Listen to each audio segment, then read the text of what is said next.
Welcome to Cancel Culture, where I discuss a currently canceled show and determine whether or not it deserves this termination. If you would like to hear me discuss / share my unpopular opinion, then keep on watching.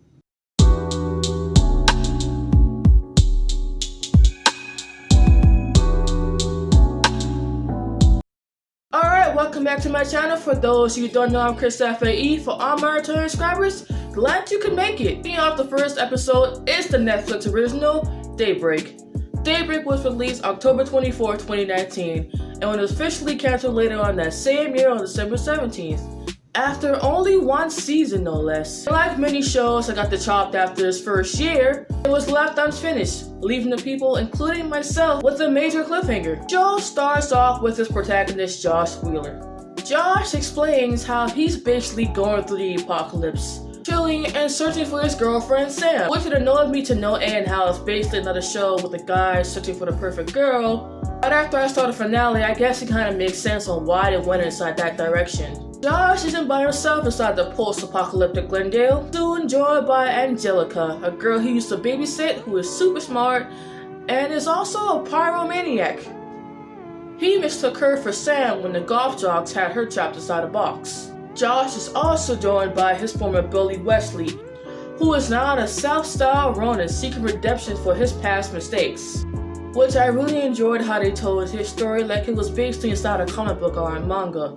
When a nuclear-enhanced attack caused anyone over the age of 18 to turn into ghoulies, zombie-like creatures. I say zombie-like because if you get bite by one, you don't turn into them. Later on in the season though, they theorized that people under the age of 18 survived only because they were issued an HPV shot.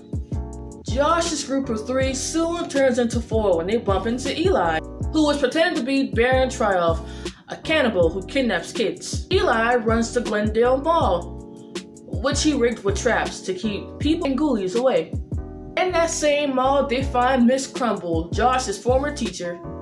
They also discover that she's not like the rest of the ghoulies, who can only repeat the last thing they said before the explosion happened. I also enjoyed the way that they told her story like she was inside a sitcom, while also mixing it with real life, a bunch of other things that really complete and basically tells how she is. I actually like how the way they told everyone's story, basically making it fit with their personalities. Baron Triumph, the cannibal child kidnapper I mentioned before, is brought up again by Wesley and Angelica, this time to trick Josh into thinking Sam Dean is dead. They do this to make him quit searching for her, since they realize that he's not going to stop. Also tell him that Baron is another one of his old school bullies, Jaden Hoyle.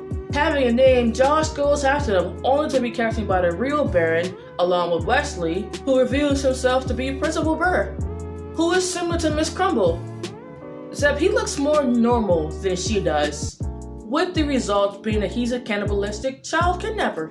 They escape the cereal factory that he took them to and drown him in cereal. During their escape, Wesley sees Turbo, who's the leader of the jocks, has part of his face burned, and is his boyfriend. Wesley later goes back to Turbo, they sleep together, and after, Turbo makes him decide. He has to choose whether to kill Josh or Turbo will kill all.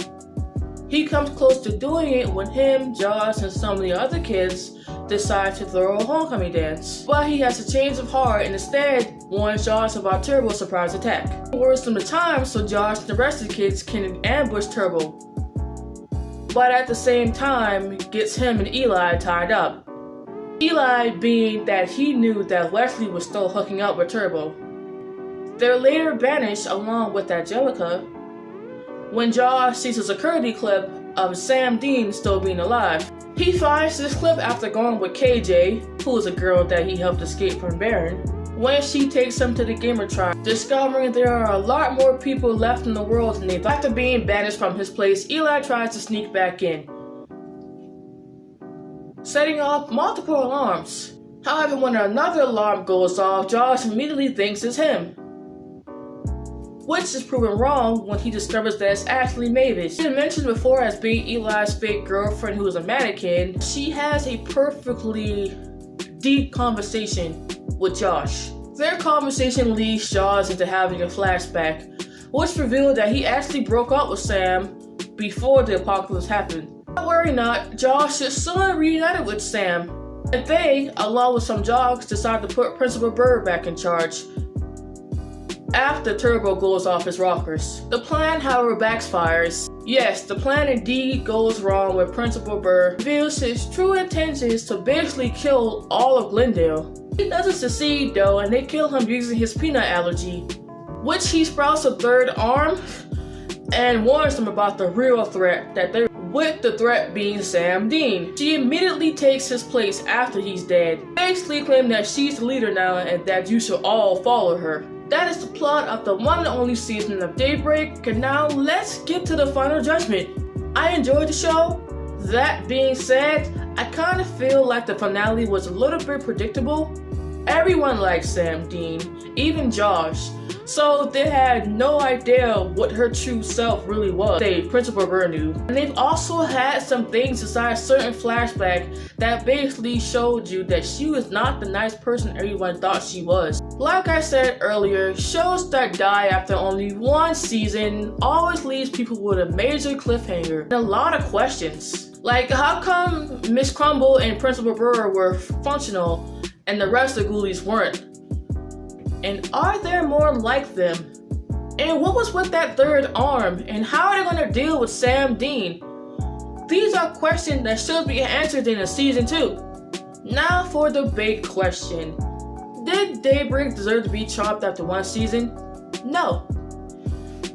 Does it have potential to be better if it had more seasons? Yes. Therefore, I have determined that Daybreak deserves a sloppy kiss of grace and was unfairly cancelled. That concludes the first episode of Cancel Culture. If you enjoyed this video or if you simply just enjoyed my channel, please feel free to leave a big thumbs up. You know what's right next to it, that subscribe button, and while you're at it, hit the bell to know when I upload videos. Next week's episode of Cancel Culture will be on Pretty Little Liars, The Perfectionists. Until next time, I'm Chris FAE, and I'm signing off for now.